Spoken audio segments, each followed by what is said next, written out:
अस्सलाम वालेकुम दोस्तों, मैं हूं असलम आलम और आप देख रहे हैं गल्फ़ एक्सपर्ट। दोस्तों, इस वीडियो में कतर के बारे में कुछ न्यू अपडेट देने वाला हूं। उसके बाद एतराज़ और वैक्सीन के तीसरी डोज के बारे में लेटेस्ट अपडेट देने वाला हूं। अगर आप कतर में रहते हैं या ये कि आप छुट्टी में घर आने वाले हैं तो इस वीडियो को लास्ट तक ज़रूर देखें। और तीसरा डोज लगाने के बाद में आपके एतराज़ में क्या चेंजिंग देखने को मिलेगी, इसके बारे में हेल्थ मिनिस्ट्री की तरफ से लेटेस्ट अपडेट आ गया है, वही मैं आप लोगों के साथ में शेयर करने वाला हूं। तो चलिए हम आज की वीडियो शुरू करते हैं। गुज़िश्ता दिनों कतर में एक कंपटीशन रखा गया जिसमें पुरानी कार को लेकर जाना था। इसमें एक कार ने इस कंपटीशन को जीत लिया। आप स्क्रीन पर देख सकते हैं, ये 1967 मॉडल मर्सिडीज़ कार है जिसके ओनर हैं अली बिन सुल्तान अल अली अल माजिद। इन्होंने इस ओल्ड कार कंपटीशन में फर्स्ट पोजीशन को हासिल किया है। दोस्तों, कतर में कोर्निश का रोड 26 नवंबर से लेकर 4 दिसंबर तक बंद रहेगा।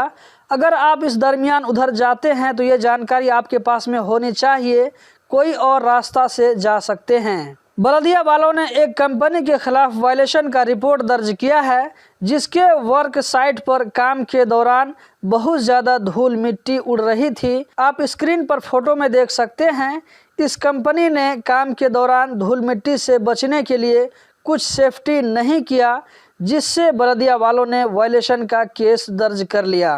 हेल्थ सेक्टर के एम्प्लॉइज़ ने वैक्सीन का तीसरा डोज लगाना शुरू कर दिया है, जिनको दूसरा डोज लिए हुए 6 महीना हो गए हैं।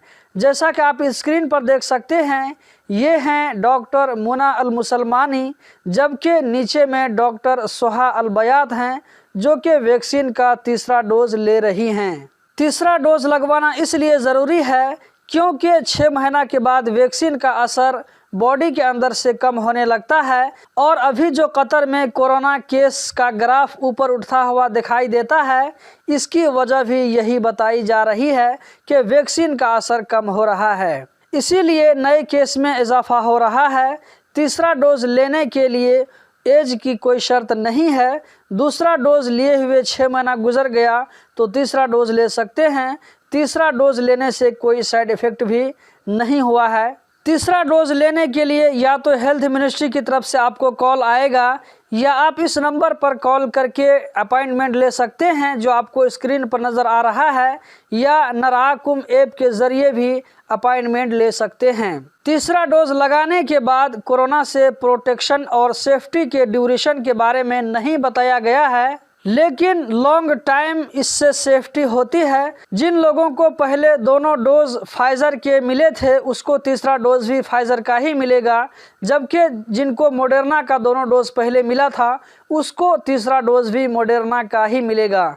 जिन लोगों ने कतर से बाहर कोई तीसरा चौथा वैक्सीन लिया था उसको भी मॉडर्ना का ही या फाइज़र का ही तीसरा डोज मिलेगा। जिन लोगों को वैक्सीन का तीसरा डोज मिल जाएगा उनके एतराज़ में गोल्डन स्क्वायर का फ्रेम लग जाएगा जो कि बीच बीच में कटा कटा नज़र आएगा।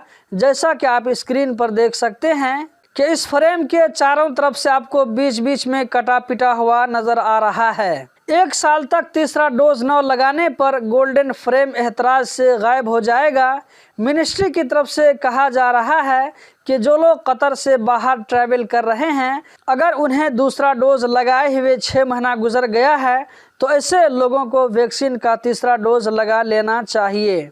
तो दोस्तों, यही थी आज की वीडियो। कतर के बारे में रोज़ाना इसी तरह की वीडियो देखते रहने के लिए चैनल को सब्सक्राइब करें, इस वीडियो को लाइक करें। इस वीडियो को देखने का बहुत बहुत शुक्रिया।